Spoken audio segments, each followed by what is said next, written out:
عسلامة ومرحبا بكم، ان شاء الله تكونوا بخير. اليوم نرجع لكم فيديو جديدة. الايامات هذه نشوف ببليكاسيون العباد الكل تبارطاجي فيها. عسلامة ومرحبا بكم، ان شاء الله تكونوا بخير. نرجع لكم اليوم بفيديو جديدة باش نحكي لكم على ظاهرة نشوف فيها هالايامات. ثم انفورماسيون على أداة ذكاء اصطناعي باش تكون قاعدة متاحة للعموم لمدة معينة بصفة مجانية.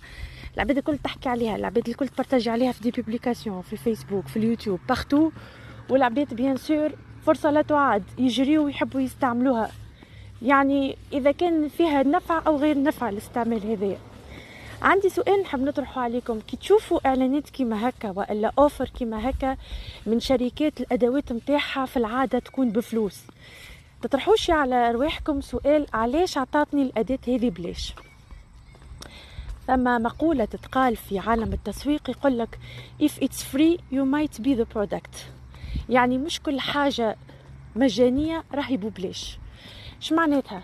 معناتها انه الشركات هذه ساعات تقرر انها تفتح الادوات نتاعها اللي هي في العاده تكون ادوات بفلوس، لا لشيء الا انها تحب تخليك تتعود عليها باش بعديك تلزك تعمل ابونمون، او تحب تدرس طريقه التصرف نتاع الكونسوماتور مع الادوات هذه باش تحسن من مردوديتها وتخلي العباد يتعلقوا بها اكثر، او انها تخلي تجبد اكثر كليونات في اقل وقت، او انها تستعمل المعطيات اللي انت باش تعطيهم لها باش تدرب بها النماذج نتاعها وتخليها سواديزون اكثر فاعليه.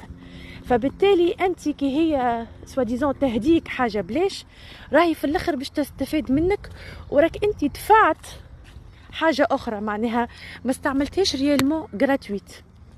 فما حاجه اخرى، وقت يحطوا لك العرض محدد بمده، خاطر يقول القايل مادامي هي ديما مستفاده علاش ما تخليش الادوات نتاعها ديما غراتويت، وهاو احنا نستفادوا انها غراتويت وهي تستفاد من الحاجات اللي تحب تستفاد منهم. لكن هي لا، هي ساعه تحطها بالابونمون وساعات تحلها بمده محدوده معينه باش تخليك انت تحس بك الإحساس متاع الندرة والاستعجال اللي هو يسميوه فومو، الفير اوف ميسينج اوت، وتقول مادام العباد الكل تجري وتحاول تستفاد منها وتحاول تستغل الفرصة أنها مجانية، علاش أنا زادة ما نعملش كيفهم؟ وقتها التفكير العقلاني يتنحى، نوليو نلوجو نجريو على حاجة خايفين نفقدوها ونحبوا نستغلوا الفرصة ونفكوها كيما العباد قاعدة تفك فيها.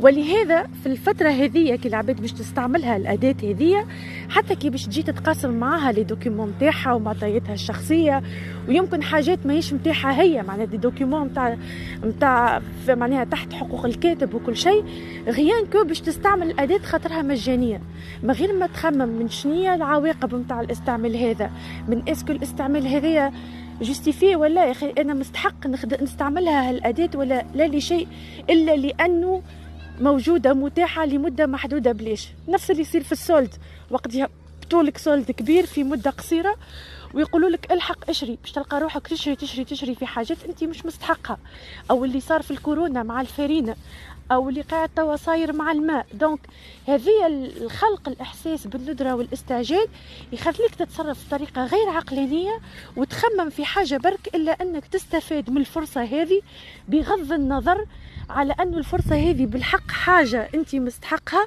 وبالحق حاجة مش تنفعك، أو هي مجرد رياكسيون هكا الحاجة استفزتك.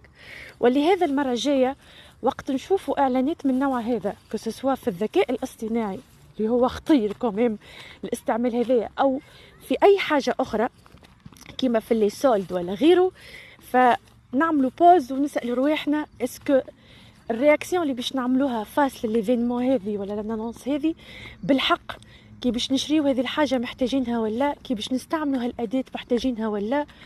واداه الذكاء الاصطناعي هذه انا كي باش نبارطاجي معاها لي زانفورماسيون هذوما وين باش يمشيو، شكون باش يستغلهم، شكون باش ينفعوا، واسكو جو ريسك اني انا تصير لي مشاكل من بعد خاطرني بارطاجيت الحاجات هذوما مع الاداه هذه. في الاخير نقولكم كما يقول مثل التونسي، وين تحط نفسك وين تصيبها. ان شاء الله نتقابلوا في فيديوهات مقبله. سلامه.